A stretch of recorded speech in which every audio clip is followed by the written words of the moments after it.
you let us know, Kelly, when we're up, when we be live.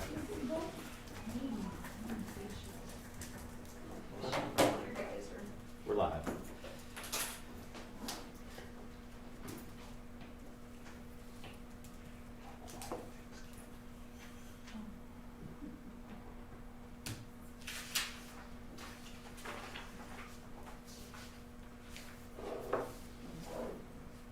Are we ready? Yep. We good to I go? think so. We are live. Okay, so We're I'll live. call the policy committee to order.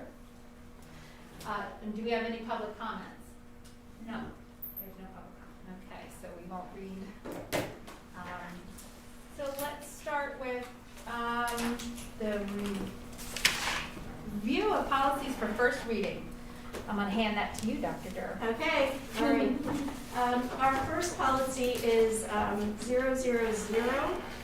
and I do have this policy up. There are some minor changes in order to match the PSBA language. So you can see those noted right there.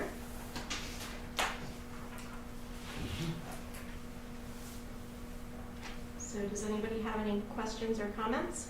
I do have a question. So, you knew I would. Okay, so for the contents in your red line, in this underlined area, I'm wondering, it's like an example of what that is should be set forth. So we have to maybe define what policies are, but then it doesn't necessarily define what the other is. So it's policies and procedures adopted by the board, and then administrative regulations. And I feel there's a lack of definition as for administrative regulations in this. Now, when you go down, it says administrative regulations are in your second red section there. It says what they are not. You see my point? Yes. But it doesn't say what they are. And I just feel like for policies, a clear definition of what those are should be defined. That's my opinion.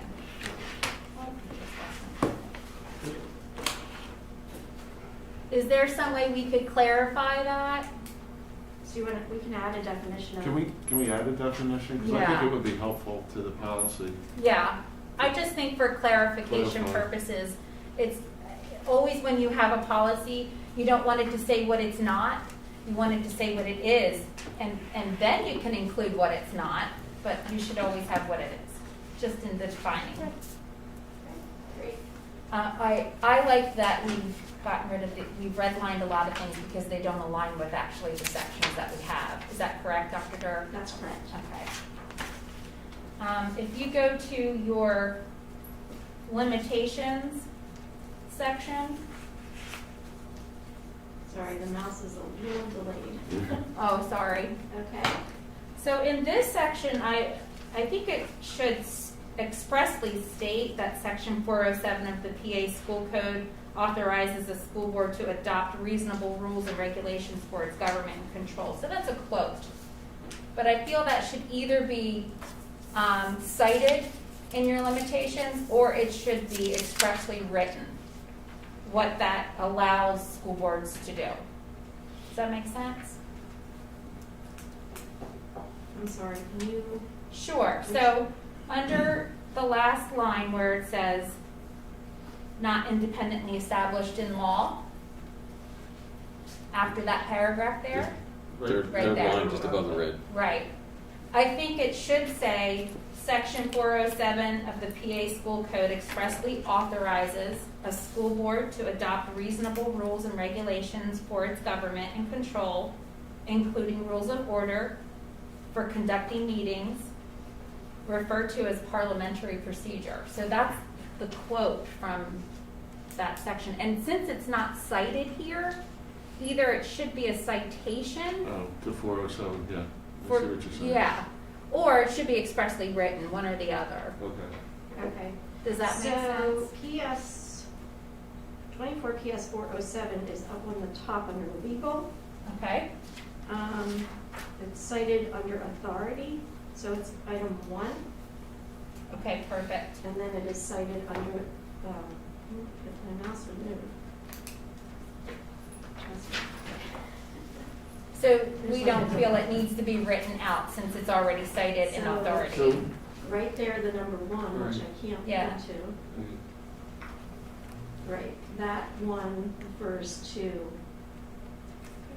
yeah, up top I see. The citation. Citation. Yeah, so the citation then is Right PA, okay. Mhm. So do All we, right.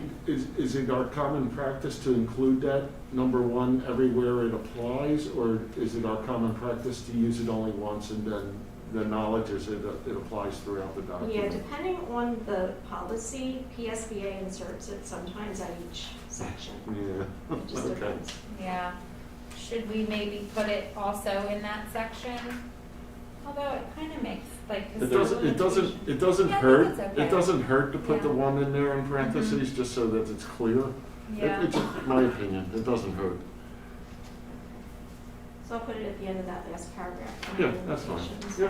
Okay. Thank you. You're welcome. That's it. That's all I got Okay. for that one. Okay, so, long night here. policies. You could've taken a Did you see my file in front of me? I know. I know. So it's not policies, onions and you tell me what you want to go to. 001, Yeah. 2, 3, 4 have no Well- changes. 2 has citations that are updated. Can we go to 001? Yes. I promise it won't be every single one. There's onions on the mask. Oh, And if we go to composition,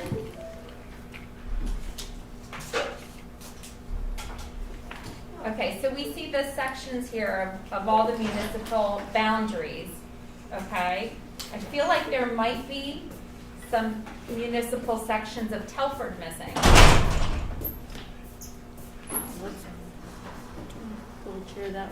I'm not 100% sure, but my sister is in Telford. She's in this school district. That's not up there. So I think we just need to kind of review that and make sure that includes actual municipal boundaries.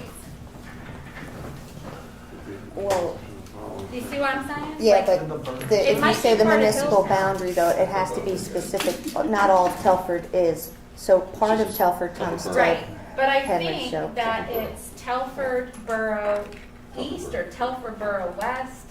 It's east or west. I mean, But- it should definitely list Telford in Yeah, some it fashion, should have whatever. that. We'll look into that. And that's it for that. Okay. 002 had no changes, just legal citations that were updated. We're good? Good? You're good for that. Okay, 003 had no changes. I have a question on 003 on underneath the legislative.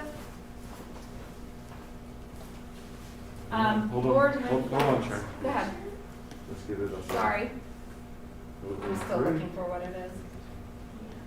Okay. Okay, I'm sorry, Dr. Thompson, can you say that? No, again? that's okay.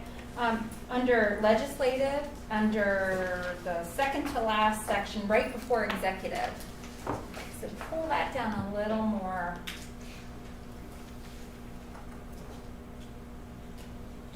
Okay, so this is where it says policies, board policies shall be adopted, amended, or repealed by a majority vote of the full board. Is there a practice, I'm concerned about a gap between policy and practice, that's always where my mind goes. Is there a practice in place where a silent vote is also a positive, a vote for? No? No. We don't do that? It's No. a no. Mm-mm. I want to make sure No, that no, that it's is it's an explicit, yeah. explicit. Right, right. majority of the full Yes. board. Majority, the okay, I vote just want to make has to be- sure that there's no gap there. That's it. Oh, wait, one more thing. Uh-oh. Okay, so the very last thing on that page, on that policy, is the board president working with the superintendent shall develop an annual plan. Yeah, I read that. So is this, should this be, oh, it's all the way All at the way the to the bottom. bottom. Under I executive. can't move it. I'm The so mouse sorry, won't Dr. Durr. Uh-uh. Battery. Maybe it needs to be better.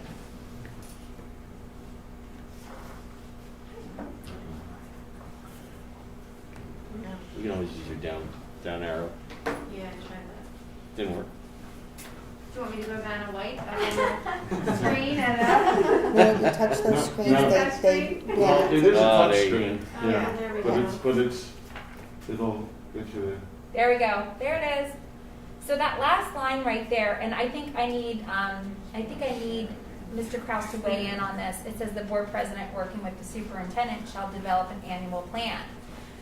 So I am wondering if annual is excessive or is it sufficient? Well, And This- additionally, I'm wondering, Yeah. in tandem with that, I'm wondering, should that be expressly written in the way that it's reported to the rest of the board that you conducted this annual plan? so, right, I agree with you in that this leaves you with the impression that there's a document generated, Right, right? That's what it leaves me with the impression of. right, And in actuality, it was a discussion with Dr. Bolton and I regarding, and that's how we kind of got here yeah, with looking at these procedures and policies that are 10 years old, let's say. right. So I don't know how we want to word that so that it is. I feel annual plan is, It's something we should have a plan to do, right? yeah, I think that when you put it in a policy, an annual plan, Mhm.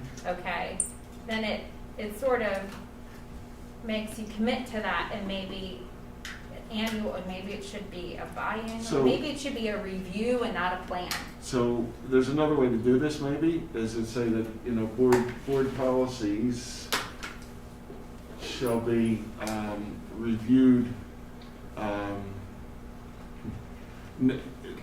I want to get to the point where no board policy is older than 3 or 5 years old. Right, So every 3 years, there's a review, right, right, regardless. So if we get through them all in 3 years, we start over. right, Right, and we get through them, with the exception of those that pop up with legislative requirements that are mandatory.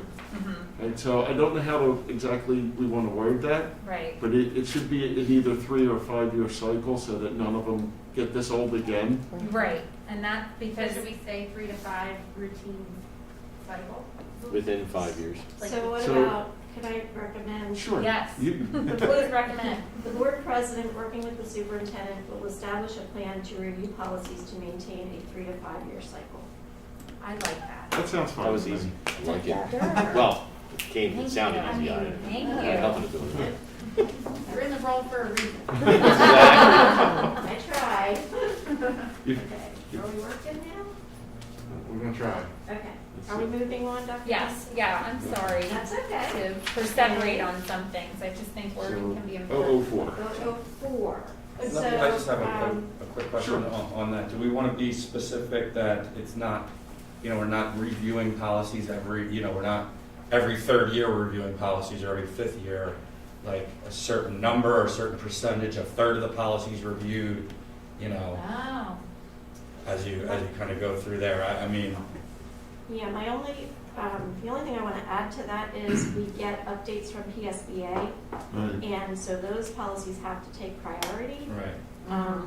And so I think we have to make sure those take priority, and then we, can you word And- that in and- there too? And I think that's good to Yeah, word and, that. and maybe Ryan, do we want to say something along the lines that, no policy ages longer than 5 years or something to that effect? Yeah, because Because, I don't think we want to, put ourselves in a corner where, we're saying everything is reviewed, or every third year we're reviewing every policy, you know what I mean? Yeah, Like, I'm gonna put you kind in of break that up, like a Okay. third each year or something like that, all or. right, so that's your No, job. I- You're- Yeah, something like this, all we have is years of doing it. You need to the I vote for 3 him. You know, So was So- it 5? because, we're going to have policies that span, right? Right. And to your point, we don't want to be doing 50 policies in 1 year. Right. You know, Right, and So- as Dr. Durr pointed out, we're going to have to always prioritize, legislative, Yeah. We could take a policy that we Or- review tonight and have to redo it next year. right, exactly. Or, maybe just set a minimum of, Percentage. like a third each year. And, if the updates that, we get from PSBA cover, all that, and we've reviewed through a third and, we're busy with other stuff, that doesn't, then force us to review other ones, but it spreads out that work at least a little bit. Yeah, I'll wordsmith it. All right, I think I skipped. Thank you, Mr. Garrett. So, I just know I hold, it doesn't work where I hold people to exactly what my interpretation of something might be here. so policy 003 has no changes. Well, that was the one we That's were the one we were just just going over. working We're on on. 4 Oh, now. I'm sorry, I was on the right one, okay. You were. 004. So 004 has no PSBA changes, but I wanted to mention this policy under vacancies, which is down on this page right here. So this policy in part deals with the process if a board member needs to be replaced. I've been at a couple of meetings since I've started here at Penridge where that has happened. So we wanted to take some time to see if there wanted to be any language updates in this document. Well, I have an opinion on this. I think we should have an entire section on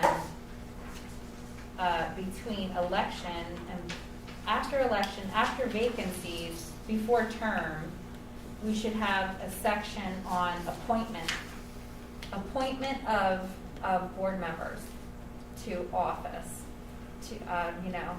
I think it should be what's your thoughts No, on no, that? Or even maybe I'm looking at you at because some of, point under vacancies, Yeah. I the appointment agree of- that we should memorialize our process. Yeah, I think it should. We've done this a few times, and we should, it's a gap in this procedure that we should memorialize.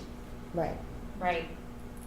And so I think that it needs to be, I had made a suggestion, appointment of members shall be in accordance with the law, with a citation of that law, and pursuant to section 315 of the Public School Code of 1949 as amended.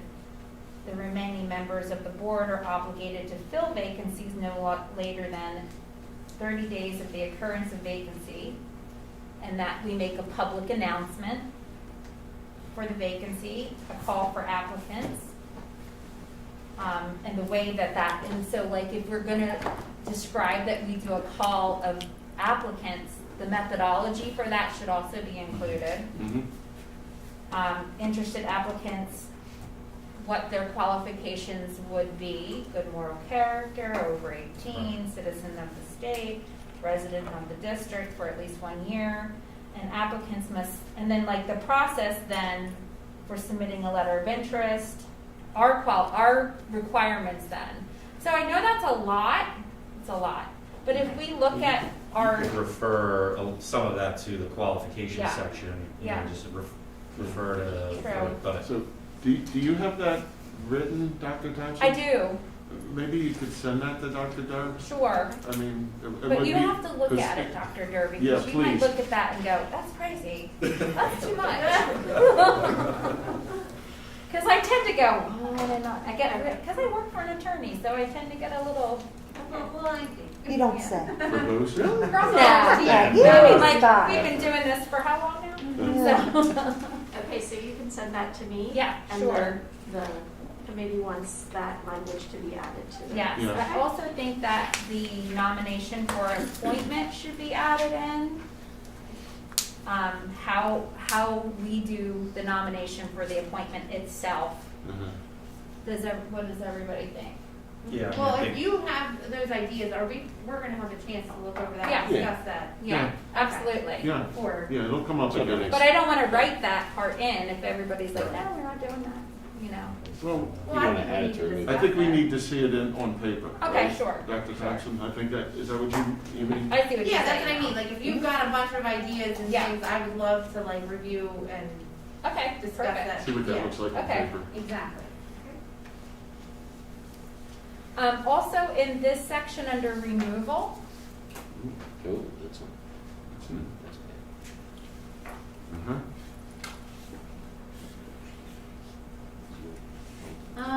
oh wait, no, I was gonna talk about that under a different section. Never mind, I'm done with that. Okay. Okay. So the next policy is 004.1, student liaison, and there have been no changes to this policy.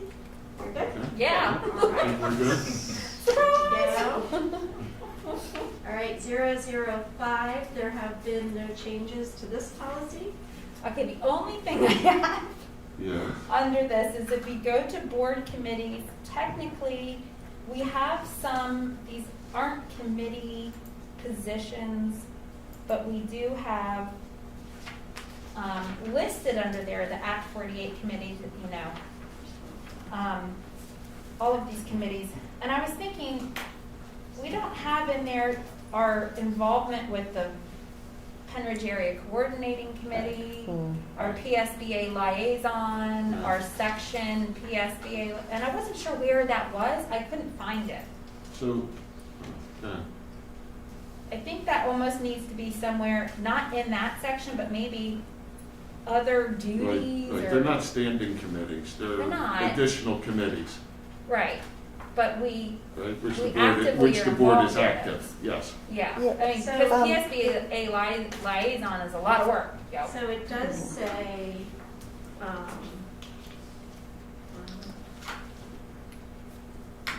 Yeah, I use in there. it does say ad hoc committees Oh, there it on the The last page. the under- VOTEC is there, right? I think, Yeah. but the difference, Keep going. these aren't ad Yeah. hoc, an ad hoc committee, I think, is something Just a that little we 23. create. Right, as These need be. committees are, Yeah, right there. like PCEF is an outside Okay. organization, and PAC is an outside organization to which we send representatives.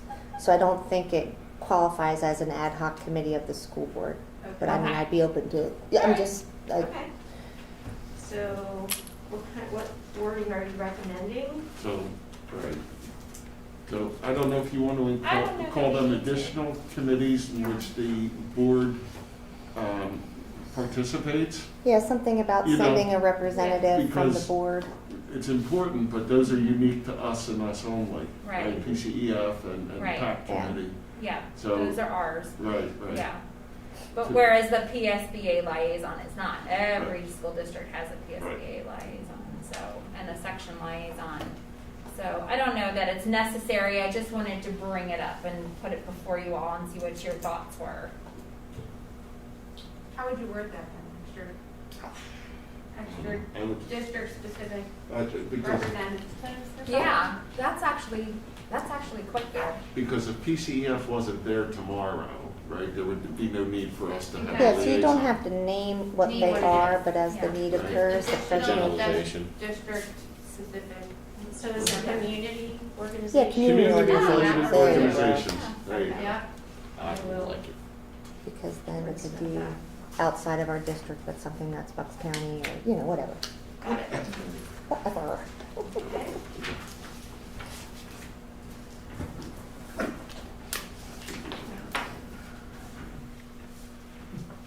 So 006, there were no changes.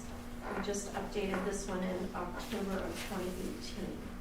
Right, and I remember we had talked about this, didn't we, about abstention from voting. Can you scroll to abstention from You voting? have to sign off on Yeah, we have to sign. it. You have to sign off if you abstain from a vote. You want to switch? What, I'm not seeing where, what did you say? That No, you have to The, sign? the procedure, the policy, yeah, if you abstain from a vote and you have to complete a form and Yeah. sign Fill out it. a I'm form. not seeing why that's on here. I just know it, I remember. I have to Isn't do there, it. don't we sign, don't we sign Yeah. for it? Yeah, it's in there. I don't see Prior to a it. vote being taken, the school director shall verbally disclose the nature of the conflict in public and shall also provide the board secretary with a written memorandum stating There we the nature of the conflict, which shall be attached to the board minutes as a public record. Okay, And okay, then it speaks to what is a conflict of interest. right. So you can't abstain if you don't have a cause. Right, so those are the causes But are that's not listed. expressly written in here. It does not say that you cannot abstain if you don't have, Does it if it say- doesn't fall into this Mr. category. Cross, can you, oh, here it is, abstention. Oh, I'm sorry. Okay. I was gonna say, I can. So that's my, like, so it gives you, here's your reasons: conflict of interest, de minimis economic impact, immediate family, business with which associated, and then the relative. But there's nothing in here that says, you know, hey, I don't feel like voting on this, so I'm gonna Yeah. abstain. Yeah. Do you see what I'm I saying? feel like there Well, could I be more think reasons it's- why you wouldn't, Yeah. Yeah, you would I- abstain. Yeah.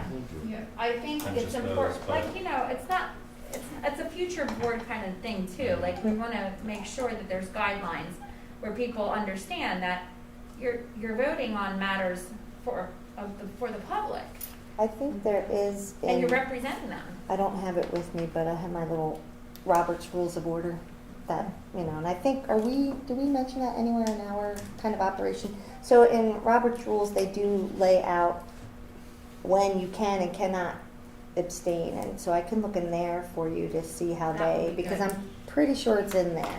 I think we have to reasons include why that you- language, Dr. Durr. So if Mrs. Cullen could get that, Yep. could we add that? I could just add to your I list. love my Yeah, I would Robert's. just add the statement in accordance with Robert's Rules of Yeah, Order. and then you won't have to write it Yeah. You know, out. abstentions need to, Mm-hmm. yeah. For Okay. whatever, however it's stated. Yep. So that is my only, contribution there. I'm just call it a contribution now. You're welcome. All right,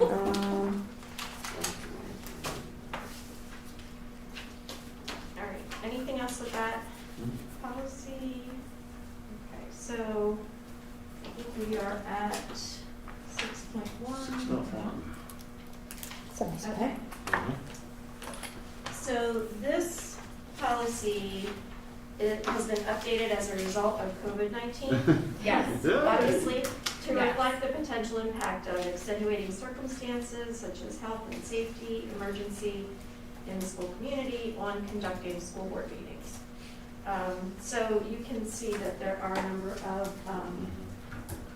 additions and clarifications. Are there any questions about these changes? My only question is, when we're talking about participation, it's only in school board meetings, correct? And not in committee meetings. I just think that should maybe be In clear. this, where is that in this? Yeah, this is about school board meetings specific, correct? Attendance at meetings. Right, let so me see. it kind of wavers back and forth in the language, where it almost infers that, say, I am not attending committee meetings, then there could be consequences there, where I think it's intended to mean the monthly school board meeting as opposed to our committee meetings. The language that I see under the authority section leads me down that road also. That this is specific to regular board meetings Yeah, and not committee meetings. so I think that the only thing here is that has to be tightened up a little, just to make sure it doesn't say just meetings.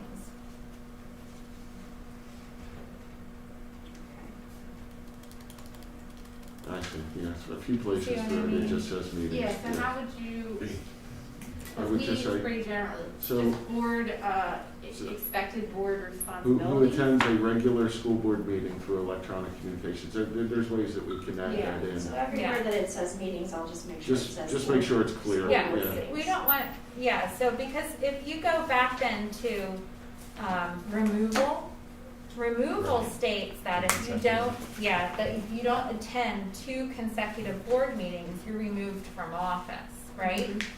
So it has to be tight like that, because we wouldn't want people to think that if they don't attend 2 committee meetings for whatever reason, that they would be removed from office. So then you just want to carry that language through so that everything denotes that it's either committee meetings or school board meetings, because then you're clarifying what you're talking about. Make sense? No? No, she got it. You're looking at me like, what? It's the mask, you're not getting her. Oh, I'm okay. getting her. I'm used to Zoom where I can just do the thumbs up. Yeah. Okay. Do you think it's necessary then to have, you know, if we break this down, this is specific guidelines to the school, you know, the monthly regular meetings to have A breakdown. specific guidelines for the committees then, or Yeah, at least some sort of. actually, I do think that might be, are you saying, because sometimes, what Where if you we, differentiate. what if we ever have board members that never participate in committee meetings and only come to Right. school board meetings? Well, But Like that's that a- could be, it's a, But that would be at the, how do I put this, at the authority of the president to remove them from the committee. You know, oh, and really, you're, If you're not participating in the committee, it's really up to me to remove you, okay, I see what you're because I saying. set the committees. Oh, it's a good thing we're here. yeah. So you're looking to remove someone. So, No, I'm not. He's feeling feisty this week. I'm actually not. I'll give you a ride actually- here if I have Sure. to. I'm sorry, Mrs. Cullen, did you I- want to say something? so the reason, Go ahead. why they talk about why you require attendance, I mean, this is for meetings that are voting, Right. your voting meetings. Mhm. At committee meetings, you never You vote. don't vote. Right. True. And so I don't know that there's, I think it would be difficult unless, Yeah. you know, the board together decided to actually codify something about committee meetings. Yeah. This, you know, it only matters, I shouldn't say it doesn't matter, of course, we all pretty much come to all of our committee meetings. That might not happen in the future with, Yeah. you know, you never know what You people never are know. going to do, but these policies are Yeah. set so that there are rules for when you are having to vote on something.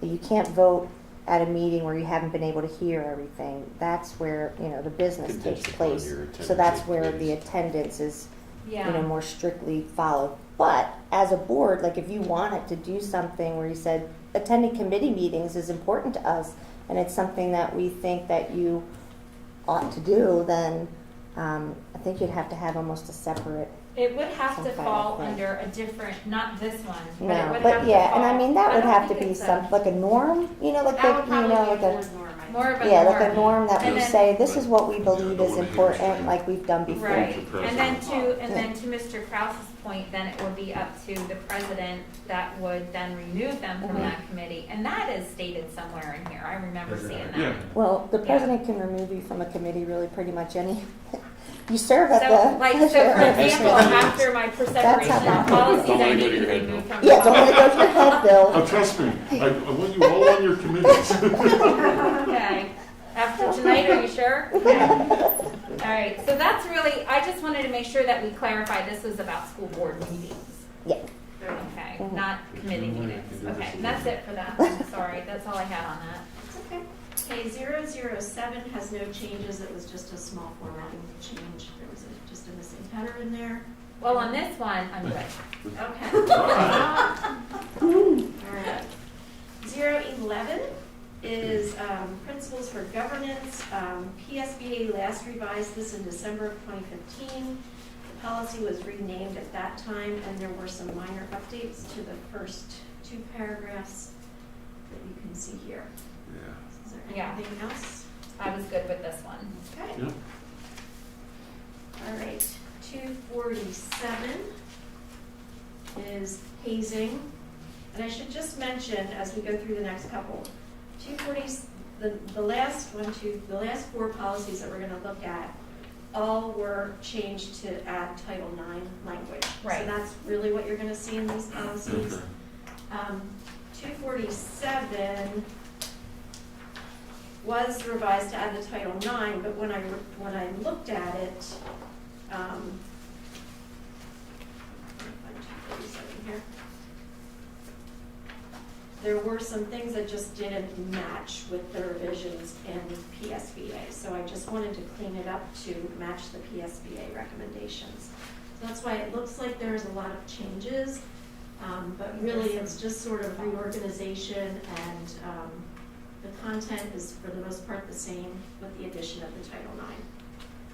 I have one question about this one on the, let's see, if we move to the very first section under definitions for hazing, the second one is consume any food, blah, blah, blah, blah, blah. Mm-hmm. I think it needs to say consume or inhale, because inhalation is not the same thing as consumption. So I think it needs to say consume or inhale. And I'm sorry, Dr. Thompson, what paragraph are you in? So, It's right up top, there, Oh, see I'm where it sorry. says I'll just consume? look up there. I think it, Catch up, Mr. Kraus. I think it needs to say consume or inhale, because we can't make the assumption that consumption includes being forced to smoke something or inhale something, Okay. So or is in a that situation where they're tented or something is like that a second line, because you have consumed food, liquid, or alcoholic Mm-hmm. drug or other substance, so that's, to me, that's you are consuming something. Do we need a second line that speaks to inhalants? Whether that's. I don't personally think so, because I Okay. looked up different wording Okay. online to see how other, policies Right. exist, and it will say consumption or inhalation of Okay. substances. Okay, all right. So because obviously, well, you would think I that would say- nobody would be forced to inhale a Well, food, but they well, may, you never know. I would say, consume This is or crazy. inhale, Yes. consume anything, But it could be including a but liquid. not limited to. I That's like what I that. said. I always Yeah, like Consume to or go inhale with any, not limited. consume or inhale, That's good legal jargon right there, You know. Mr. Including Kraus. but not Yep. limited to. yep, including but not limited Right. to. Oh, And yeah. that gives us a Think little about bit the of room. inhalation thing, because you could be forced to smoke. Because tomorrow they're something. gonna come up with something else. Right, but you could be forced to not eat something, Yeah, but I understand. maybe forced to inhale something or, Understand. Yep. smoke something like that, and, you better smoke this or else. I mean, it happens, so I would just think that really needs to have to be That's my added. story, I'm sticking. And then if you go down to endure any other activity that creates a reasonable likelihood of bodily injury to the student, somewhere in here I'm concerned, because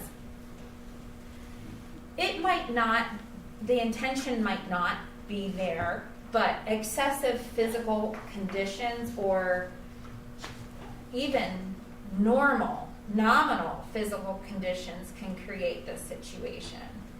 So I'm almost wondering if some wording should be added in, or other physical conditions. I'm Sure, not any other activity or physical condition that Yeah. creates. Yeah, Endure Yeah. any other activity. or physical condition. Or physical, because it could be easy for Dave to handle, but not me. And then somebody could look at that as, well, I didn't make that, it wasn't that big of a deal. Okay. It was a big deal for me, because I have an extenuating health circumstance nobody knew about. And so that bar for the physical condition is much lower for me. Does this make sense? Yes. I just wanted to see if we could add that in. And kind of in line with that, just looking at some of the other, and I don't know, maybe this is the way, or the guides from PSBA, but to a couple of, right after the consume any food, the endure brutality of a mental nature. I don't know, like, to me, that the word brutality is kind of subjective to, Mhm. to certain people or other people. I mean, something that I may think is brutal, Is someone that the else wording might straight not. out of the SBA? Yes. That's a good point. I mean, I get what they're, I obviously get what they're saying there, but, and believe me, I know nothing legally or about legal issues, but, how that could be interpreted. For me, brutality is a pretty harsh word. Not saying that a harsh word shouldn't be in here, I'm just saying, would somebody take that and say, oh, well, this wasn't necessarily brutal? You know what I mean? You say to the impact level or whatever. Yeah. Or But, I mean, so that's the recommended language, but I'm wondering if, could you possibly, Dr. Dirk, could you just look and see if there's anything else available that would expound upon that definition? And, To help us out in with your free taking time. away the ambiguity, right? Yeah. When you get bored, look into Because it's it. only 55. So, I know this is a long laundry list we're giving you, Dr. Dirk. Thank you so All much. right. Anything else with that policy? No, I just was wondering about your, you have, you know, in the red, and then you add in the Title IX coordinator. That's all the stuff that you added in, because it's in bold font on top of the red, is that correct? At the bottom where it says Title IX sexual Yes. Yeah. harassment, Yeah. yes, that's the additional PSBA Title IX language right there. Okay, Okay. because some of them are in bold font, so that's the corrections you were talking about, that you had to make it a Yes. little, okay, understood, thank you.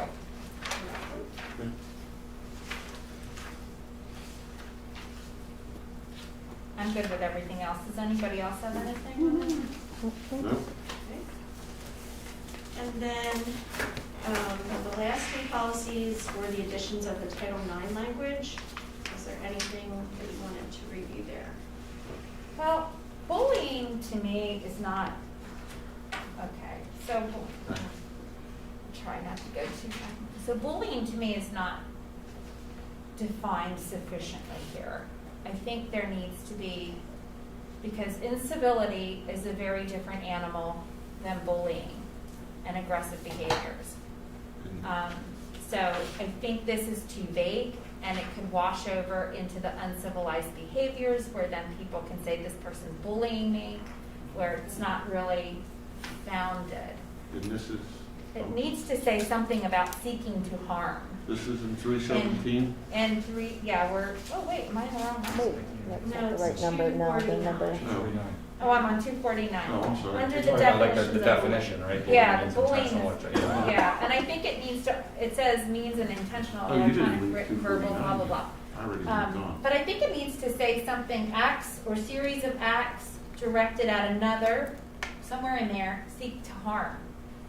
Because Right, bullying is intentional, very overt, it's not, it's clear, it should be distinct, whereas uncivilized behavior is sort of vague. So you don't think that, There's so severe- it says occurs in a school setting Right. or outside a school setting that is severe, persistent, pervasive, and has the effect of doing any of the following. So this is where I think it Yeah, defines interference with their education, that creates a threatening environment, substantial disruption to the operation of the school. I think there should be So, one that says for, seeks to harm. So I think Something. what you're, if I can expand on that a little Yeah, bit? mhm. Because to me, when I look at that, I think it's missing the emotional distress that seeks to, create emotional or physical distress. you know, Mhm. Yeah. you know, Seeks to inflict. Well, and see, then you gotta be careful with that too, intentional, you know, because, emotional or physical distress. because that bar can be very low for one person too. Well, that's what I'm. Well, and I think Yeah. that's why policies are generally kept vague, because you're gonna start going into True. an area That's a good of point. policing things Yeah, that we don't are want- gonna be, we don't yeah, wanna you're show going to harm. have problems. And we do have a separate form that students complete, and there are investigations that the principals Okay. do. So that's really where it gets to deciding if it's a pure conflict Mhm. versus bullying Yeah. versus something Yeah, there's a else. fine Okay. line. in there. Okay, Do- all right, So do we want to strike that? I think so. Okay, there you go. Okay, Thank so you. I'm not making changes. Got it. Just the ones you got on there. All right, I'm good with the next one. all right. And then the last one is 824. And again, that was adding the Title IX language. So any questions about that? I'm just making sure. No, I put okay on my notes. No. Just in case you're wondering if I ever actually review the policies. Nobody's wondering anymore. Down for that. Just in case you're wondering. I do, okay. Alrighty, so is there anything else? from anyone? So then we're back to public comment? Right. And has anything come in? No? Okay, All right, thank you, so I'll Next say meeting. we're adjourned. we are adjourned. Next policy meeting. Does anybody need a break between? I don't know if You wanna Does take anybody a wanna? 5 minutes? Yeah, I can use Dr. I Dirk, can use thank water. you so much. Kelly, Yeah, do you want can we to take a say 5-minute bio break? Absolutely. Are we down? 1 second. Okay. Dr. Durr, thank you so much for all your work on that, I really For the appreciate it. public, we're going to take a 5-minute break.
Are we back up? Committee, oh, Oh, You were good?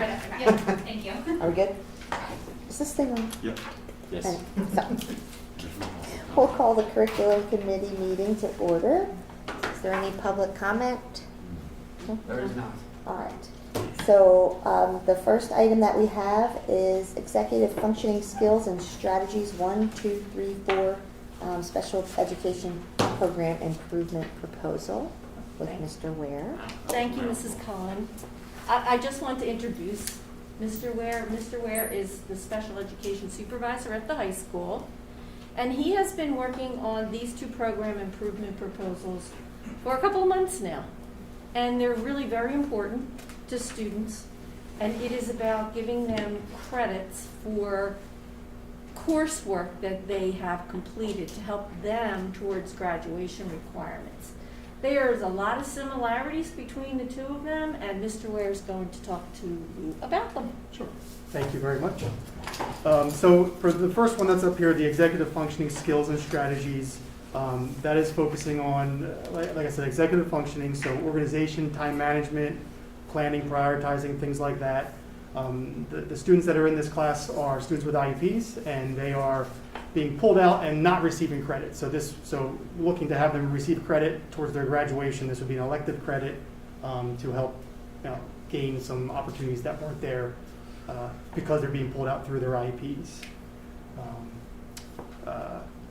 It's a half year or full year credit for both of these that I'm going to talk about today. And both are also connected to standards, PA standards as well.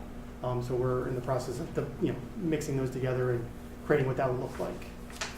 Any questions on the first one, the executive functioning skills and strategies?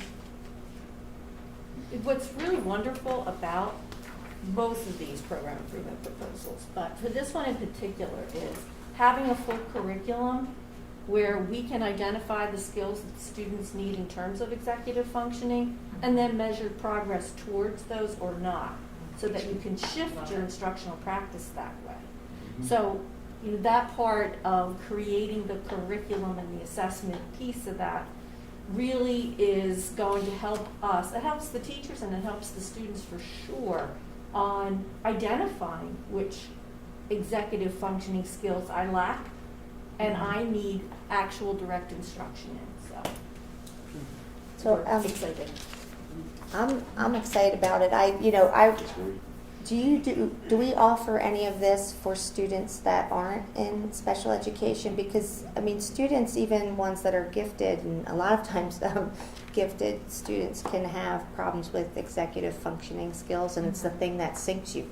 That you can't get your act together, but it's because you don't have the executive functioning. So is there any idea or thought of someday maybe offering this to our other students to kind of help them along identifying kids who might be kind of slipping under the radar as needing something like this, and it appears to be something else, that they're not getting the grades, but people aren't realizing that it's actually an executive functioning problem. And maybe they could receive help with that sooner, because it's awfully frustrating. I can tell you, in my own life, it's frustrating when you know that you have the ability to do something and you just can't get it together. So, that's not for today, but maybe in the future, if we could think about ways of what's the word I'm looking for, assessing just all of our students somehow, to see, to identify if they're having executive functioning problems, and if there's a way that we can expand that to all of our students so that they all can be successful, with their schoolwork. I was going to say, are our special education, aren't gifted students sometimes lumped into special education because don't they have IEPs? as Some well? do, Some yeah. You have an IEP, JIPs within the IEP. So they would be lumped into this already, or no? Not necessarily. Not necessarily, okay.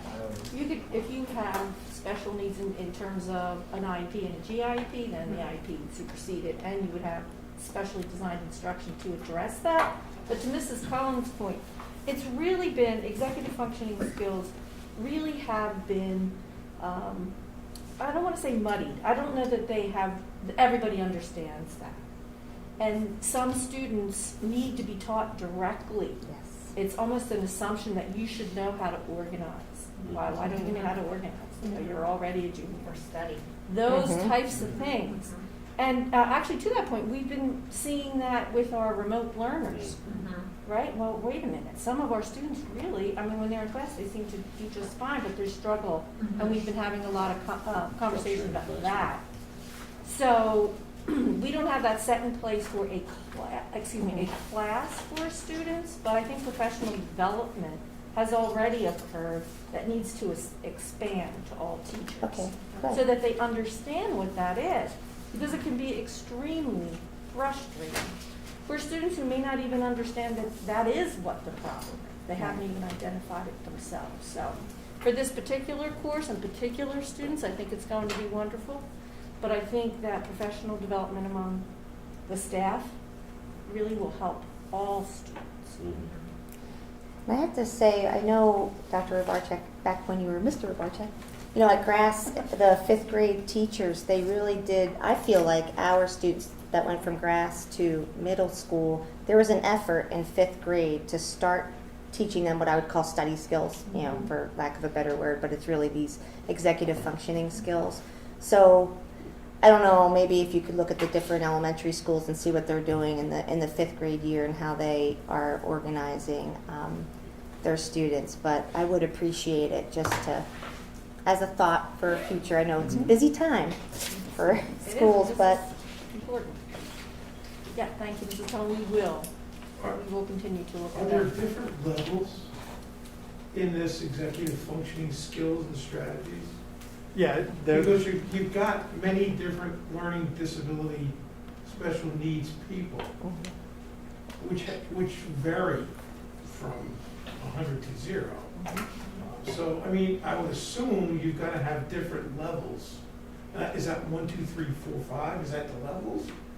I mean, how do you produce executive skills with someone with the ability not to handle executive skills? So as we build the curriculum, there are different skills throughout that will be either reinforced throughout the 3 or 4 years that the students might need this, but there's also assessment built in so that we know where kids need different skills. So, you know, we can do the assessment and say, okay, they're lacking in these different areas, and then it'll align us as we look through the curriculum and also the curriculum that we develop to make sure they're getting the right key kind of areas that they need.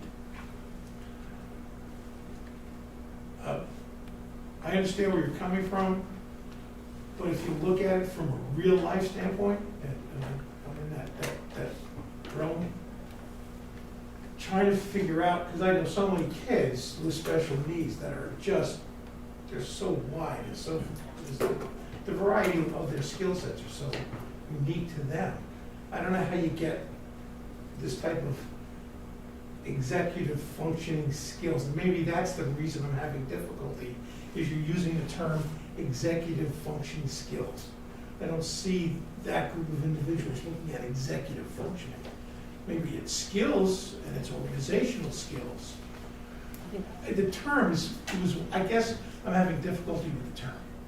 I think that term is like a buzzword though. It You know, is. it's like in my parenting magazines that I got for free after I delivered, that was like a big term that they would put out EF for was what they were looking for toddlers. If your kid had, so it's kind of like a buzzword for how they, you know, make their decision making. Am I correct? Like it's how they process and make decisions for the task that's in front of them. So with a special ed kid that has an IEP, obviously their IEPs are all differentiated for Sure. their own Right. individual needs.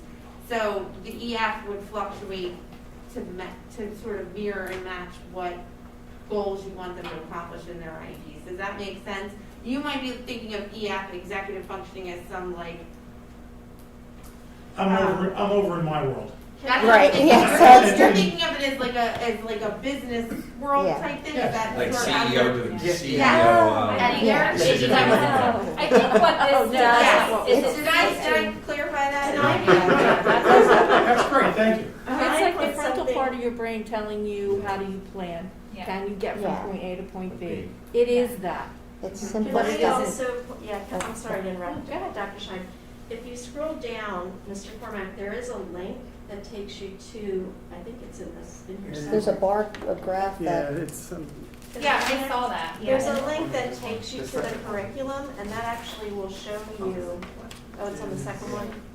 But I think it's the same. Where's the clicker thing? I have it here, I'm just trying to. Yeah, What, your clicker thing is So, in see SMART's executive functioning Yeah. curriculum? Yes. If you click on that, then it will take you and it'll show you all the different skills that are part of the lessons. So Right, that might thank you, help you appreciate that. understand it. Yeah. Appreciate that. Overall, this program looks to me like it just increases their autonomy, Exactly. which is extremely crucial for certain students, especially considering it once they leave high school. Right. They're going into businesses and they're going into some colleges or training schools where the format is heavily online and where autonomy and self-sufficiency, like all of that, you're working alone. You're working on your own schedule. So if they, I think this is wonderful because it's gonna prepare them for managing their own time. And I see that like improved time management is like one of the lower reasons why students are placed into the program.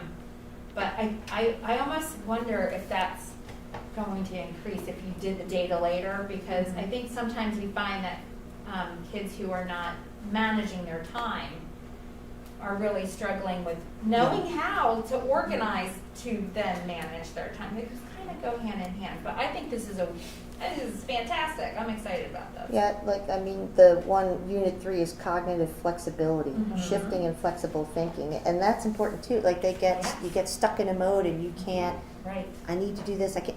So I think it's also going to improve their, their mental well-being. They'll have more of a sense of self-worth and value, and like they can do these things that seem like they come. Why can't I do this? It comes normally to everybody else. Right. I don't. My friends don't have a problem keeping their notebooks organized. Something even as simple as that. But so I think it will be really good for them as a whole. Their whole person. So I Yeah, think it's and great. accepting where they are in their journey too. That's so important as it's gone. My son really struggled with that, accepting where he was in his walk with his education and just general things.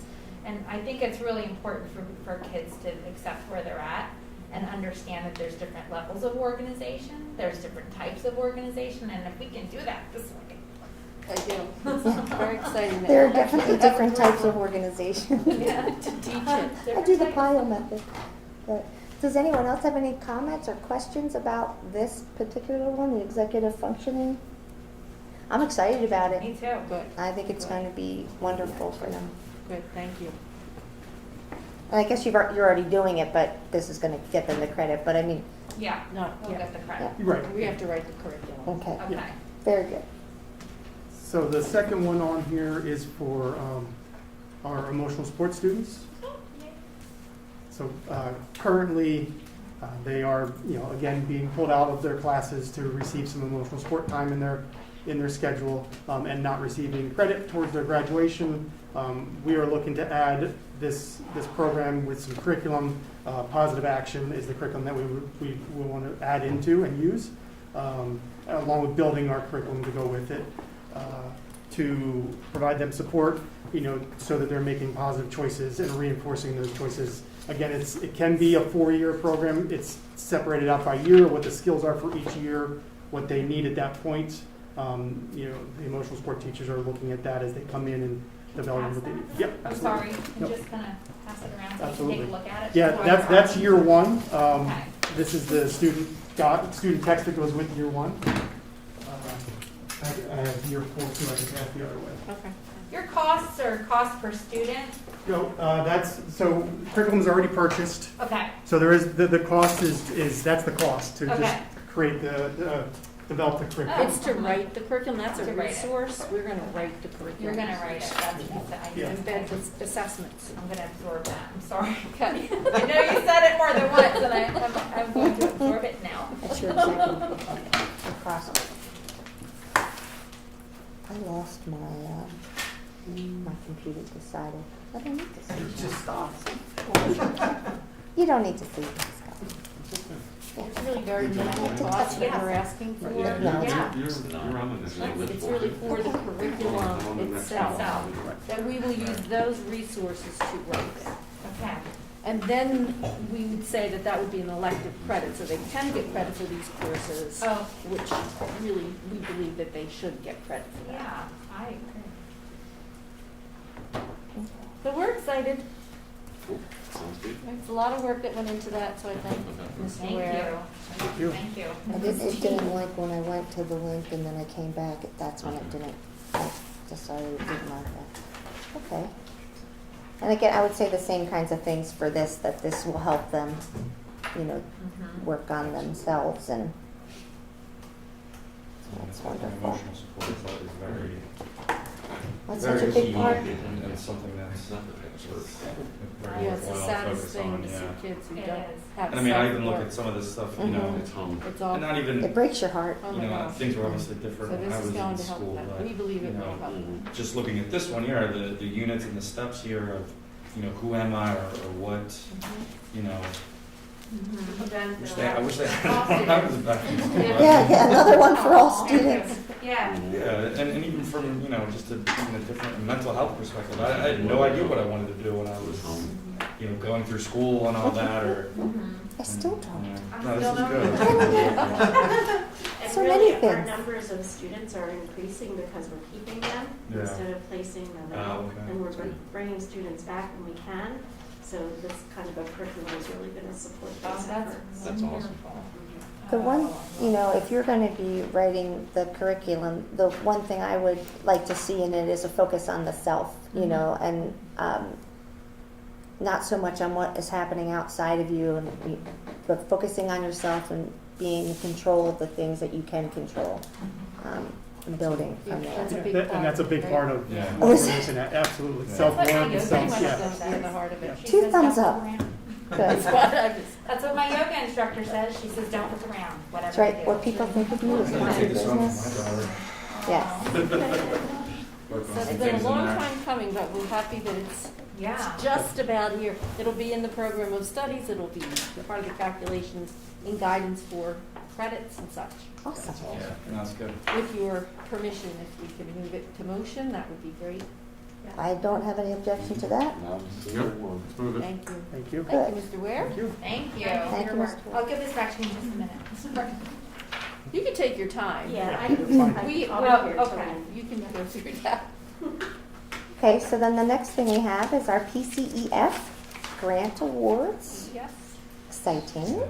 So we're excited about that, and we, well, the response that we received from these people who are going to be awarded these, it was great today. They were so excited. Anyway, we had 7, and there are 5 people or 5 requests that will be approved. And the total, I believe, is a little over $3,000, which is so generous and wonderful. And it runs a gamut, really. Beth Ann Kroll at South with her Makey in music, and Mr. Lebowski is the assistant principal at Central, and he's a mindfulness master. Hey, And he really wants to do this kind of work with students at Central. So we were really happy to see that he did receive that, so Awesome, thank yeah. you. And then we have one for Recess Revived. There's particulars in there. I can't remember everything with that one, but that was fun for kids. Social distancing with flexible seating, because we really need to be creative in these times, right? Yep. And then at West Rock Hill, Kirsten Moore for her robotics. So we're very grateful to PCEF, and this would be, if moved to motion, these would be awarded then at the next board meeting. We're great. ever so grateful. We are grateful. Yep, So absolutely. that, Awesome. Our next item is the asynchronous courses. okay, so I get excited about a lot of things. STEM was a big one, the ELA was a big one. And as we move towards some career pathways and such, these are big things that will happen hopefully at Penridge High School. The one thing, Kara Garish is our coordinator of blended learning. Kara has been a tech integrator and a coach, and she's been with us forever, and she and I work very closely together. And this is something we've been talking about for some time, because we have juniors and seniors who either go to the technical school or they are interested in dual enrollment, but there have been some restrictions on them, and we really want, in terms of scheduling. So I can't fit it into my schedule, so I can't do this, and I have to be at the high school. If I'm an Upper Bucks Tech School student, I have to be here to take my English and my social studies. So we kind of, especially now, I mean, we have built the capacity to do online learning like we never dreamed of that we did this fast, right? So we have the capacity to do it. We'd like to offer asynchronous courses, which means that students don't have to be sitting at period 2 to get the course, right? So their course is built in our Canvas system, but students can access them at their own convenience. So they're the two target audiences, although these could be asynchronous courses, and as we build them, for any student who wants a different flexible option in their course schedule. So I'm going to let Kara talk about why we chose specific courses. Do you want to do that, Kara? Certainly, thank you. So we chose courses that either we already have some proven success offering in a blended model prior to COVID, or we chose courses that are of high interest in our graduation requirements for 12th grade. So looking at the 11th grade courses for English 11, World Literature is a course that we've been offering in our blended capable model, where a student could take the course asynchronously, paralleling students who are taking it in class. So that class we've had great success with. We already have modules created for it, so it would be easy to transition to a fully asynchronous course for our 11th graders for English. Social studies is the same thing at the 11th grade level. The world history class we've already run at the blended capable model, so we'd be able to transition that class really easily. It's going to build on the prior success we've had with the blended capable with those two classes. When we look at social studies and English at the 12th grade level, all students need to take 1 credit of English, and all students need to take, if they're not taking an AP social studies class, has to take U.S. government and politics, and then 1 other social studies course. So what we did is we really looked at courses that were our super high interest courses, and our 20th century literature and our literature of conflict classes are high interest courses. There's courses that are very popular. We have multiple sections typically offered of them, and that they would then be the most appealing to run in this model for our students, because we really want to be able to get these courses on the program of study and get them to really run. So we want classes that people are going to want to take. So we targeted those 2 classes for English. Additionally, those classes as well have been taught in the blended capable model, so it will be easy to transition those into this fully remote model. U.S. government, as I mentioned a moment ago, is a required course if you're not taking an AP social studies class. So it makes sense that we would offer this for our students to make their graduation requirements in their senior year with that course. Psychology, as well as our next most popular social studies elective. Both of these courses, U.S. Government and Politics and Psychology, were scheduled to be offered in a blended capable format this school year, but COVID kind of got that in the way. Well, everything's being offered in a blended model and a hybrid model. So we already had teachers planning and working on how to deliver these in an asynchronous fashion. So we really feel that these are the courses that not only hit those graduation requirements, but also are courses that are of high interest to students. So we're really excited to potentially be able to offer these to students in an asynchronous fashion to give them the most flexibility when exploring other opportunities through tech schools, through career internships, job opportunities, and then also the dual enrollment program. Questions about that? So essentially, if I wanted to take a course, it would be it's like recorded ahead of time. Basically, I get to attend the class that was already recorded, just because I have to do this because of my schedule with other courses. So I'm a tech student or something like this, and I'm, the U.S. Government and Politics course. I can't choose between one or the other right now. So for how it will work is essentially the class is recorded, then the student can log on later and then be involved in the class?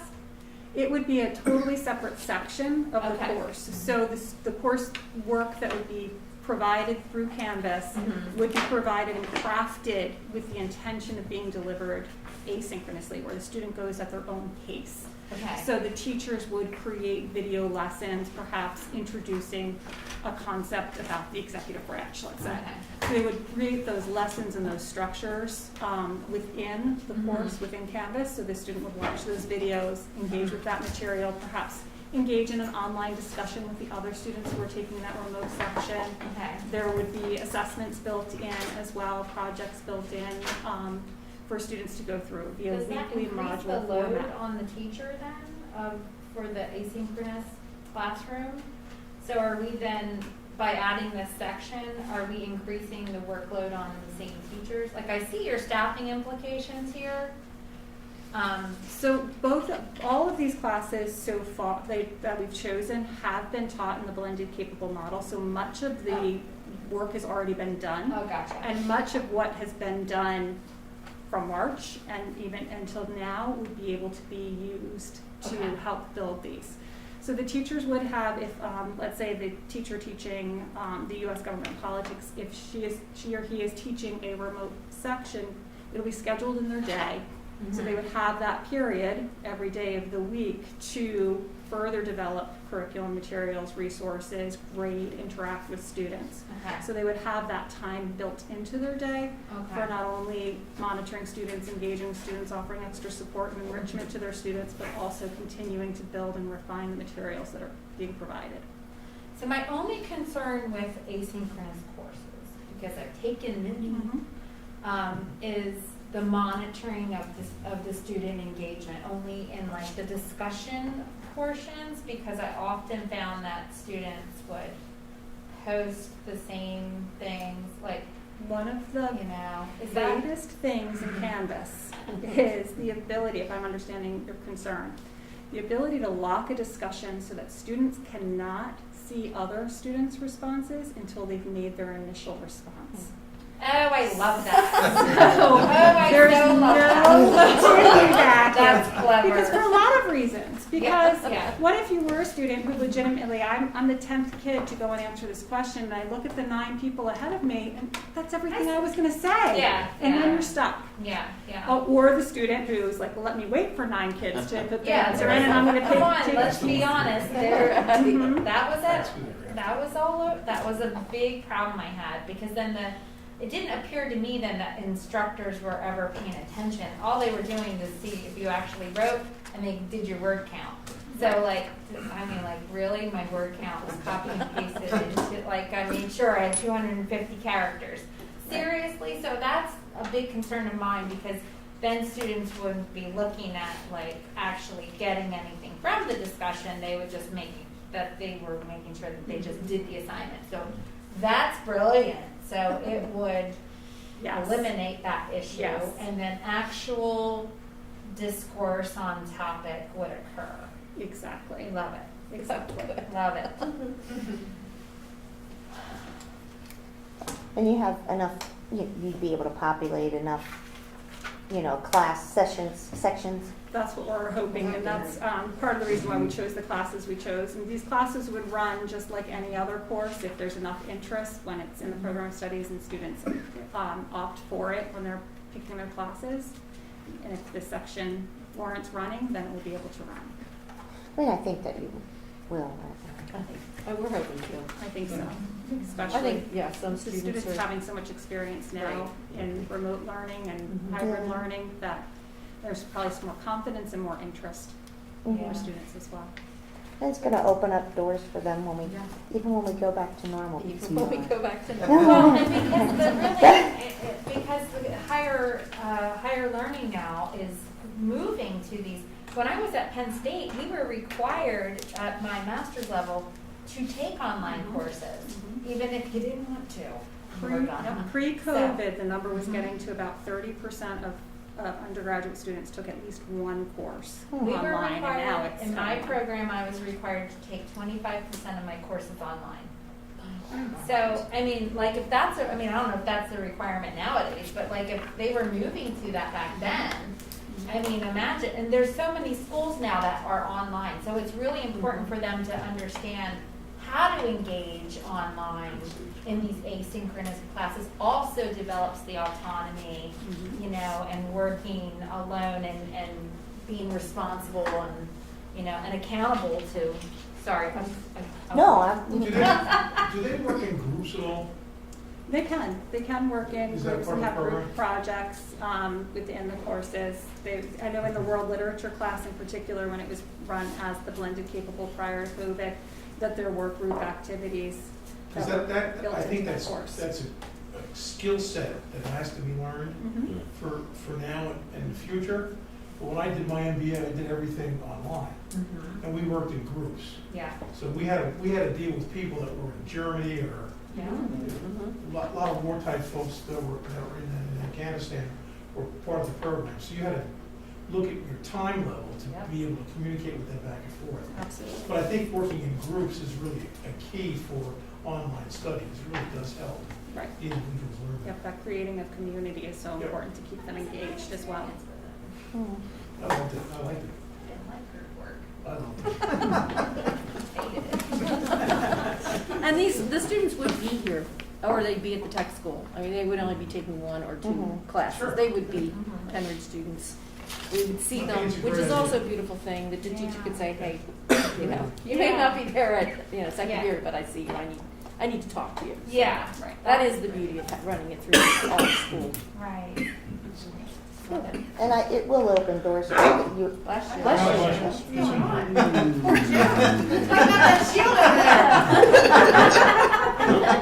y'all done? For now. Shields up. So I just, because you were saying, Dr. Scheid, about the community, our students going out in the community, did I hear that, the community connections? Yes, that'll be coming. I don't, so like they could go, there was something about community connections, and I was envisioning like students being able to do internships or Yes. work, you know, I think doing. when we were talking about the tech students, I think we were saying if they had internship opportunities or or job opportunities, that this would create more flexibility Yeah. in their schedule. So I think that'll be great for them. Okay, does anyone else have any comments? And then we can Can we move it to go, move? yeah. I just want to thank Sarah for Yes. everything, Thank you. because we all know that you've been going above and beyond and had probably, everybody's had more things dumped on their plate, but I think with virtual learning and hybrid and all these methods, there's just been so many things thrown at you every single day, it's something else, so just thank you for all of your hard work and dedication. Thank you. I'm part of a fantastic team, so I appreciate everyone's support, and So we appreciate especially the board as well. Thank you. You were thrown right into the gauntlet. And she handles herself so gracefully. Yeah. She does. She certainly does. In Thank every you, aspect. everybody. So we'll move those to motion. Thank you, Bill. Thank you. Thank you. Thank you. Thanks. Okay, and so then the next item is our district data and student achievement report. I took a look ahead. It's great data. Yeah, so, I mean, Spoiler alerts. Lots of good data. being the second year now of presenting you, Dr. Scheid and I present you with the annual report of district data and student achievement. And as you can see, it's compiled a number of pieces across different aspects of the district, from our student enrollment to our charter school, our homeschool, getting into our gifted and IEP students and knowing how many we have economically disadvantaged and so on. I won't read every part of it. You will notice there are some components of the data report that are blank right now. Obviously, spring of last year's sports, there were none really, so those will remain empty, but we are moving forward, completing this year's and compiling that information. On page 7, again, looking at the music participation, this is one that, we continue to monitor, and I know that Carolyn Warner, the department chair for the music department, is just overwhelmed, and she just can't be happy enough with the growth of the music department across all aspects of both orchestra and band. And then we've included, as you can see, our college destinations for our Penrith graduates from last year. So we have the comprehensive list of all the universities and colleges. And then to go on, obviously, to highlight pages 12, 13, 14. This is where we are missing that data because of COVID. The students did not participate in PSSA's Keystones or receiving our PVOS data this year. But there are the SAT scores remain part of the data collection, the ACT scores. Obviously, Keystones, we're just about to take the makeup. We're taking the springs. The spring. Students from the spring are Right. taking the first week in December. As you go on, page 16 has our advanced placement. This is nice to see. We have a continued growth in the number of students who are taking the AP exams. So, I do have a question there. Sure. Looking at that, it looks like we had a little bit of a drop off in students scoring a 3 or higher. Yeah, is there anything behind that, Dr. Burchak, that you can point to, or is there, that's just the nature of the beast? I know, I'll defer to Dr. Yeah, Sutter to give that information. Right, we haven't done a full analysis to see Okay. why What that page are you was, on? but, I'm looking. That is on page 16 at the top. yeah, I noticed that too. Yeah. Oh, okay. Oh, I see. Mhm. But I'll come back to the board once we've gone through all that. Yeah, and I'm sure you haven't had a chance to do the deep data dive. I'm just kind of curious if it Yeah, it resonated with anybody else. spring and spring instruction. Mm-hmm. The Well, one thing, I mean, yeah. right, the spring instruction impacted them. Right. Of course, Okay. I would Okay. highlight that. Absolutely. It's I would one All right, imagine. so that makes sense then. Right. Yeah. That spring instruction and that disruption Yeah. There's no question. ahead of the testing. Yeah, that makes It sense. was right in the worst time. It couldn't have been You know, worse. it could not have been a worse time as far as an AP class. Yeah, that was rough. But our attendance rates went up. On page 1, we've been working on it. Yeah. So if you see secondary, of course, that's what I'm focusing on. Even the high school, from 86.5 to 95.5 in terms of attendance. So Right. we are diligent about that, and they are increasing, so we were happy to see that. And just, I would point out, I mean, it's obvious, I guess, but I would like to state the obvious, that we've been working on having students come back to Penridge away from, you know, the cyber and All right. homeschooling, and those numbers are up because of the changes, the COVID. Okay. Yep. Once again, Kara, she labored. Should- She was, instrumental in helping families and trying to decide what's the Yeah. best. Oh, she Yeah. does a great Yeah. job So of she that. really does. She She did a is wonderful a job. master. So, And then as you're getting towards the end of the report, the third-party rankings are obviously not available yet. yeah, And I'm not sure how they're actually going to do that this year, but I'm curious We'll how they see. shake out year over year. right. Such an odd year. Even at university, there's a number of different universities. Where did Kara leave? Oh, I wanted to highlight the fact that her daughter went to William and Mary. William and Mary. Because William and Mary is on here. And we have more, it's diverse. You can see it's diverse. It But really it's is. becoming even more diverse, which is, I think, a good thing. Yeah. Oh, I see there. Mhm. Yeah. So, I see we got a gold medal. We got gold. We got gold. So, We're 2019. still working at it. We just have to start. We started to do some data. Okay. You don't want to bombard students with data after Yeah. everything else Yeah, they're doing. yeah, But we understood. needed some data to say No, this is good though. what Yeah. what we Right. we lost and where we need to gain, And right? we'll continue to fill this in as time goes on over the year. And Amanda's already starting the columns for this year's data, I should say, for next year's report, so. Awesome. But it's a nice opportunity to see it, just that continuum over a 3-year period. Nice. Any questions, further questions about the portfolio? Yeah, sure. Um, Yeah. Good. Nice work. okay. All Wow, that was the quickest. I was like, that was gonna Well, be. it's nice because you have it at your fingertips. And Yep, Thank yep. you. Yeah. Just kind of dig through and So if you wanna determine. Yep. pour And over again, if you ever it. have any additional questions, you know where to find Wow. all three of okay. us. The, I'm sure something everyone's been wondering about. The sleep and school start time. So I know, this is kind of an interesting topic to be discussing. I think we're one of the very few that are continuing with our study, but we are doing it, We COVID are or not. perseverant. That's one of our P's, right? Now they're sleeping till noon. I know, I want to get an idea how they're doing. I can tell you, right now. we've done our own study, but go on. But just a brief update in where we are Okay. and the direction we're moving. So, again, how it all came about, I won't go into the details of this. You kind of know really where it came about. Yeah. That this was identified as one of, a mounting scientific evidence that the adolescent sleep loss and becoming a health issue. Just hearing about other organizations declaring it a situation where adolescents need their sleep, and obviously then making it a goal for the district to investigate this topic over last year and this year. So these are, again, just highlighting the science and wellness piece of it, the different organizations that support the adolescent sleep piece as school starting at 8:30 or later. We're working towards that, but I wouldn't say we're quite there, but we've made some significant progress as we've identified the different topics of area. The adolescent biological sleep pattern is what makes it difficult for kids to get to sleep before 11 and wake up before 8. Yes. And starting That's true. No matter later how when much our you high yell school at start them. time to better align. And I say better align with student neurological sleep patterns because I don't want to say we're going to get to 8:30 right off the bat. No, I mean, right. we're investigating it, but it's going to help them for sure.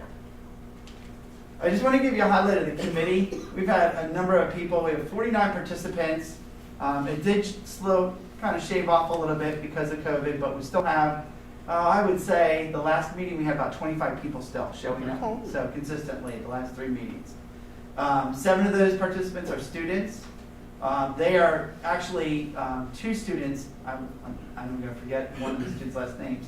Gemma and another one, Sarah, are doing just an incredible job. They want to take this to like an Instagram handle and really start getting the students more involved and understanding where their thoughts are about it. That's great. So they are currently working on that with Mr. Schoonover's guidance. So they've been a great Good. part of understanding what do the students actually want and what do Yeah. they feel about the current situation. We have 13 parents, one being a board member as well, Mrs. Walters. And then we have 20 teachers and support staff, a majority of those being teachers, but we do have a good representation. I think we have like 4 or 5 that are support staff as well. And they also fit in the parent category. It's kind of like hard to divide them up. And then 9 administrators, basically being Dr. Scheid, Dr. Bolton, and the high school administration really being part of that. And we will get the other ones involved as we move forward. Again, this is kind of that history piece. Dr. Bolton identifying it as one of the district goals. We surveyed the community as an initial feedback. We had a great response to that, to hearing from just the community as a whole, the majority of them saying that students and adolescents, that age group, needing their sleep. We have the timeline that is on the website. We have that dedicated email address where people can just email us their questions, their comments. So we started back in November of 19 already to where we are now. We had Dr. Kloss and Dr. Amanda Feingold-Swing come to the district, if you remember, in January 2020. Did a wonderful presentation, talked to community and the students. And then the students took the Teen Sleep Habits Survey, which is a research-based norm survey out of University of, I'm going to get it wrong, I think Michigan, I want to say again, or I believe Michigan. So, Minnesota, there it is, Minnesota. So it's a great survey, it's a long survey, but you get a lot of good data out of it, and we did do that. So these are the areas, the topics of interest we're looking at in regards to transportation. We have started working collaboratively with Transversa, which is our routing system, to work with them to help to identify just for routing efficiencies within the district. Are we on target, or are there things that we could be doing? Covering 92 plus square miles is not the easiest task in the world. No. with 11 different schools. So they're just giving us their perspective of what they see based on the student data. Mr. Babb and Mr. Ott both assisting with athletics and clubs and providing information to help to support and know that we're not going to impact them in a negative way. Mr. Hagan's been the contact for the bell schedules and just looking at, is there anything within the bell schedule itself that would help us to better understand if we can condense anything or compact some times. The schedule's pretty tight already the way it is in regards to passing and everything else. So there's not a lot of flexibility there. Our before and after care, obviously working with kids care, because if we do have a change to elementary, they're going to have to be on board to make that move as well. Yeah. So we want to make sure we're in contact with them and talking with parents. And then obviously the big one is the cost. Will there be a cost that be determined as we collect additional data and share that data out? You know, needing more buses, more drivers. You know, you're putting hours on the end, so people need more aftercare because we can push elementary a little bit earlier.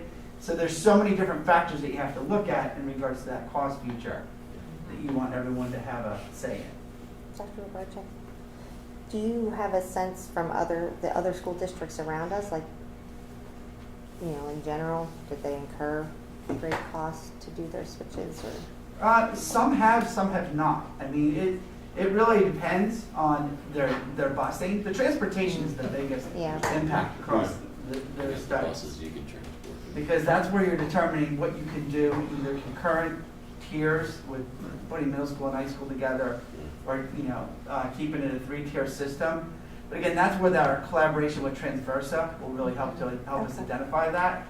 I would say though the majority in this area that I know, like Phoenixville, Radnor, Unionville, all had very minimal costs. And actually Unionville ended up the second year they adjusted their transportation where they found savings in their transportation piece. How about that? So you know how I like to ask the questions that should be obvious, but I don't know the answer? What is a tiered busing system? What So does a that mean? 3-tier busing system, meaning we have elementary, middle school, high school. Yeah, they'll use it too. Seems Like so a wedding obvious cake. now. Dr. Roberta, Better executive from functioning. Sorry. what we're talking about here, does that affect the start time at the VOTEC at all? No, so Okay. we've had conversations with the VOTEC, the Upper Bucks Technical School, and because of the share with Quakertown and Palisades, we have to kind of maintain our schedule that will Yeah. fit. Yeah. So basically, if we look at a later start time for the high school, there will be more of them attending that, because right now they attend their first period class, instead they may have to attend their last period class, coming back because of the shift in the time. But Right. basically, they would still be getting the same amount of time here Right. in their educational Okay. classes. And the second question I have is, if I remember right, our longest bus run is about an hour? So I was talking to Jess about that, and it varies. This year, obviously I didn't want to take this as the norm. Right. So in the past, there has been one that services to about 52 minutes Yeah, of bus Okay. time with students from start to finish. okay. So again, Transversa helping us with that piece. Identifying stops that we need will condense and put more kids at one stop. Right. But, it is, it is what it is. Right, You have right. certain It's a bus big stops and- territory, and I get that. Yeah. So that puts kids on this bus stop at, say, 7 o'clock-ish, right? Could be. On for the longest Yep. time, as opposed to 6:15 Correct. today? Okay. Yeah.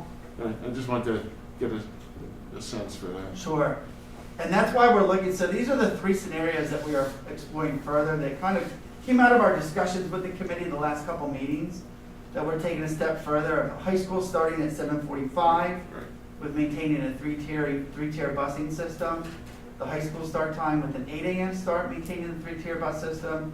And then a semi-concurrent, I call it, because it would be the high school starting at 8, middle school starting at 7:45. Again, these times can be adjusted based on how the data is collected.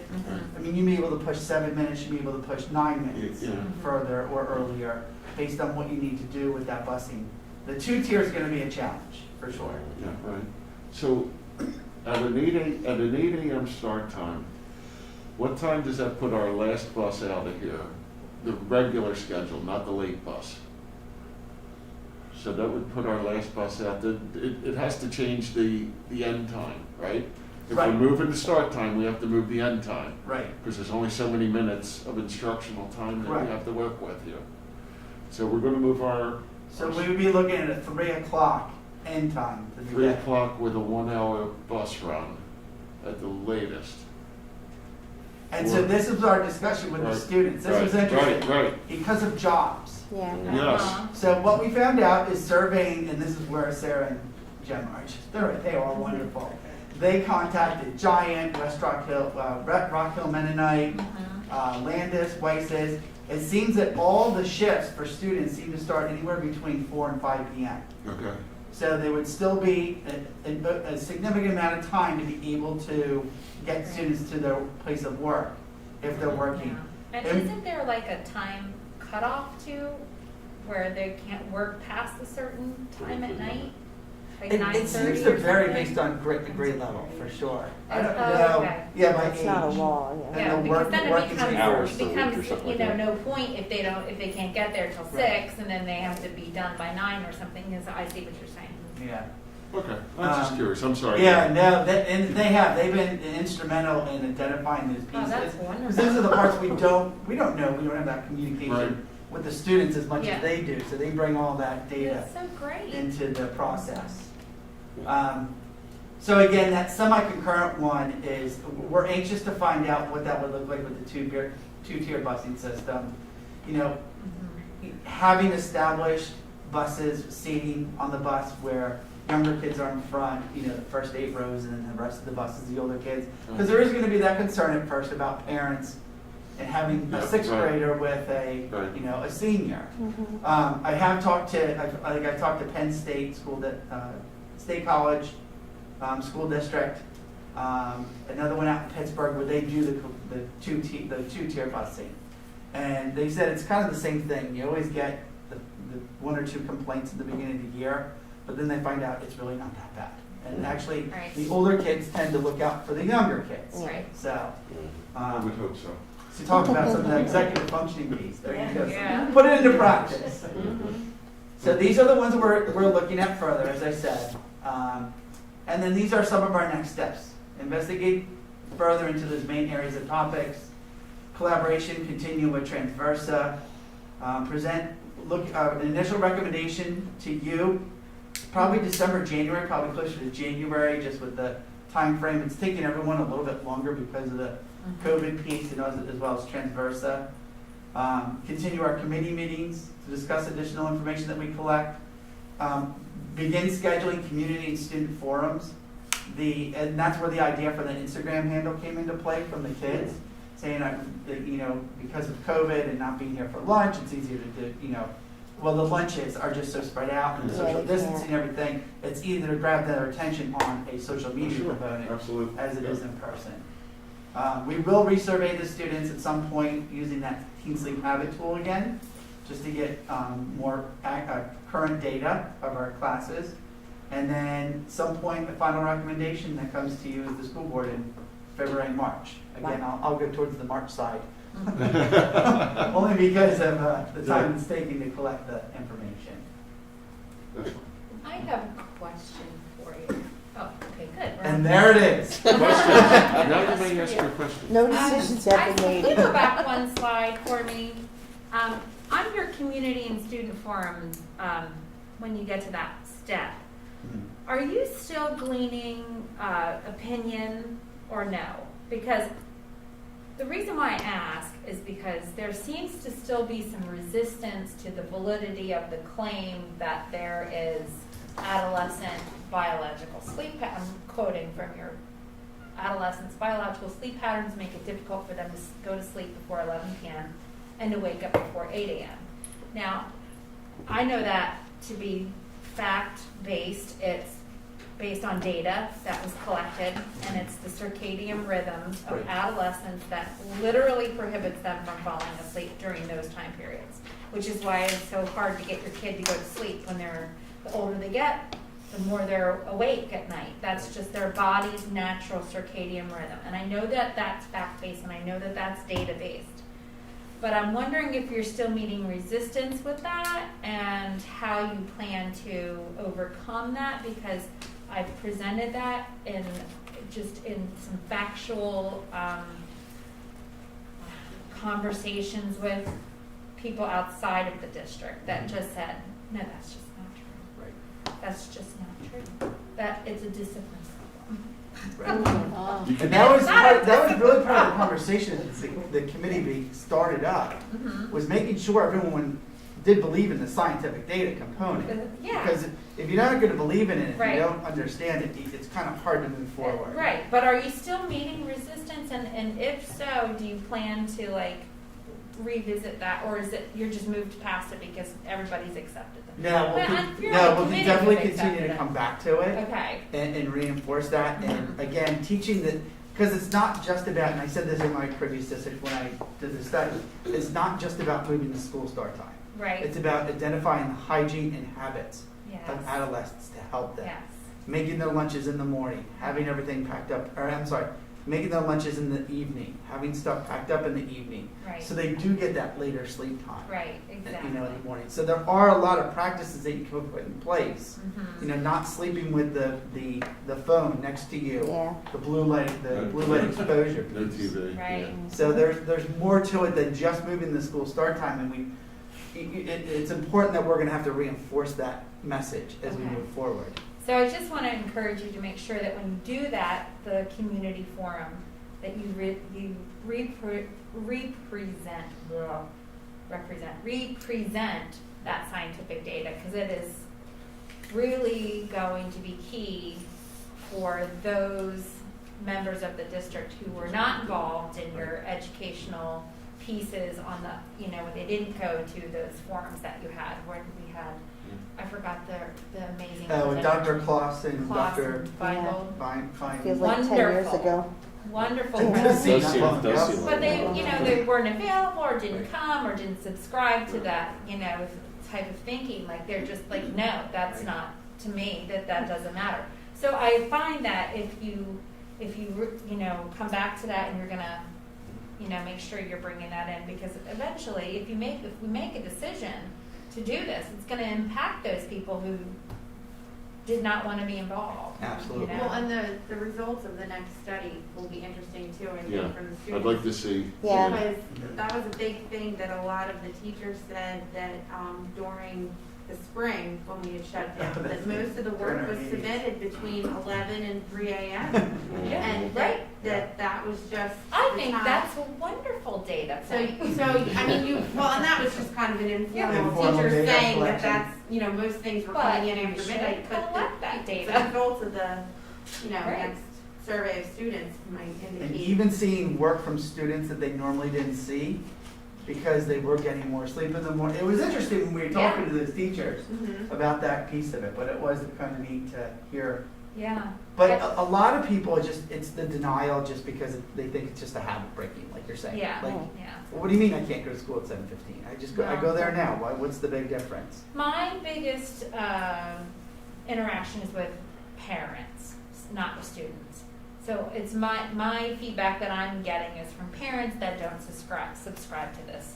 They don't think it's real, or they don't think it's okay. Right. It's no Well, big- at a point, you just but- have to say, well, like, you can only Yeah. say, 1 + Well, 1 is here's- 2 so Right. many times. And at a point, everybody's just got to accept it. and Very good point. This is where we're It's going. not 3. So. Eventually, their children will graduate, so. Eventually. It is set of parents to complain. Yeah. But it's interesting how even the colleges, the colleges rarely do any of them start classes at 8 o'clock anymore. Oh, The majority of them are yeah. 9 o'clock or All those later. how early nice, classes. because Yeah, but there's I also had nice- classes. Yeah, because I roll early But the enough, converse you were side in of the that 8 is o'clock there's nighttime class. classes. There's no way. There's nighttime classes. Yeah. There are nighttime There's classes. 9 as well. o'clock classes. Well, There's, You're you know. absolutely correct. I am more of a morning, but like a Yep. All right, Thank you All so right. much. Thank you. thanks for the report. And were there any other public comments were there any others, one? Oh, there it is. You go. Yep. Did we read those? So there is one public comment Okay, from Dante King, Hilltown. Will the 2020-2021 report that Dr. Abarczyk shared during the 11-2 curriculum/policy committee meetings be made available? The report was scrolled through very quickly for those watching online. And I would think once And things that's are not put gonna- in the, once things are presented at a public meeting, that should go up, right, with Yeah. our, so in board docs?